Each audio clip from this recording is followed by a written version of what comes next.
नमस्ते।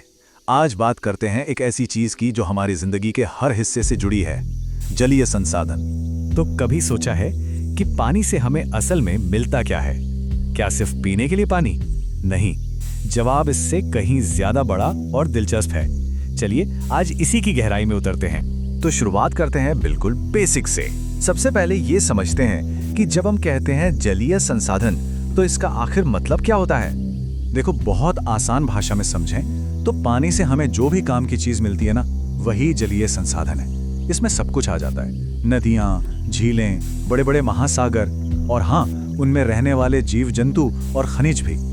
अच्छा, तो इन संसाधनों को ना हम मोटे तौर पर 4 हिस्सों में बांट सकते हैं। पहला हो गया मीठे पानी वाला, मतलब हमारी नदियां और झीलें। दूसरा है समुद्री संसाधन, यानी सागर और महासागर। फिर आते हैं जीवित संसाधन, जैसे कि मछलियां और पानी के पौधे। और आखिर में निर्जीव संसाधन, जिसमें खुद पानी, नमक और दूसरे खनिज शामिल हैं। ठीक है, तो अब ये तो साफ हो गया कि जलीय संसाधन है क्या, पर असली सवाल तो ये है कि आखिर ये हमारे लिए इतने जरूरी क्यों हैं? चलिए अब इस पर बात करते हैं। सबसे पहली और शायद सबसे जरूरी बात, ये हमारे जीवन का आधार है। सच तो ये है कि इनके बिना हम अपने वजूद की कल्पना भी नहीं कर सकते। जैसे देखिए, सबसे पहले तो पीने का पानी। ये तो कहने की भी जरूरत नहीं है, जिंदगी की सबसे बेसिक जरूरत है। पीने से लेकर खाना पकाने, साफ सफाई, हर चीज के लिए। और दूसरा खाना।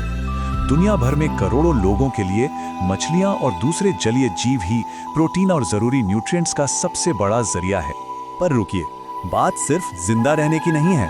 ये संसाधन हमारी इकोनॉमी और डेवलपमेंट के लिए एक इंजन की तरह काम करते हैं। अब सवाल है वो कैसे? चलिए देखते हैं। जरा सोचिए, मछली पकड़ने के काम से लेकर टूरिज्म तक कितने लोगों की रोजी रोटी इससे चलती है। फिर सामान को एक देश से दूसरे देश भेजने के लिए ये कितना सस्ता और पर्यावरण के लिए अच्छा रास्ता है। और हाँ, एनर्जी को कैसे भूल सकते हैं। पानी से जो बिजली बनती है, जिसे हम हाइड्रो पावर कहते हैं, वो एक बिल्कुल साफ और रिन्यूएबल एनर्जी है। और देखिए, ये कहानी सिर्फ हम इंसानों की नहीं है। ये संसाधन तो हमारी पूरी पृथ्वी का, हमारे पूरे प्लैनेट का बैलेंस बनाए रखते हैं। एक उदाहरण लेते हैं खेती का।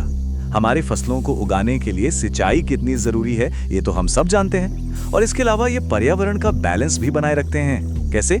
ये मौसम को कंट्रोल करने में मदद करते हैं, बारिश का जो पूरा साइकिल है उसे मेंटेन करते हैं, और पानी के अंदर जो पौधे होते हैं ना, वो कार्बन डाइऑक्साइड को भी सोखते हैं। तो मतलब सीधी सी बात ये है कि ये संसाधन सिर्फ हमें नहीं, बल्कि हमारी पूरी धरती को जिंदा रखे हुए हैं। लेकिन एक कड़वा सच ये भी है, इतनी जरूरी चीज होने के बावजूद आज ये खुद एक बहुत बड़े संकट में है। हाँ, ये जीवन देने वाले संसाधन आज खुद खतरे में है। यहाँ पर हमें 2 तस्वीरें एक साथ दिखती हैं। एक तरफ तो है हमारी लाइफलाइन, पानी, खाना, एनर्जी, नौकरियां, और दूसरी तरफ हैं 2 सबसे बड़े दुश्मन, पोल्यूशन और ओवरयूज, यानी जरूरत से ज्यादा इस्तेमाल। और यही 2 चीजें हमारी उस लाइफलाइन को आज खतरे में डाल रही हैं। तो फिर इन सब बातों से हम क्या समझें? निष्कर्ष क्या निकलता है? देखिए, बात बिल्कुल सीधी और साफ है। इन संसाधनों को बचाना सिर्फ कोई एनवायरनमेंट का मुद्दा नहीं है, ये तो हमारे अपने भविष्य को सुरक्षित करने का सवाल है। क्योंकि एक बात जो हम बचपन से सुनते आ रहे हैं और जो आज शायद पहले से कहीं ज्यादा सच है कि जल है तो कल है।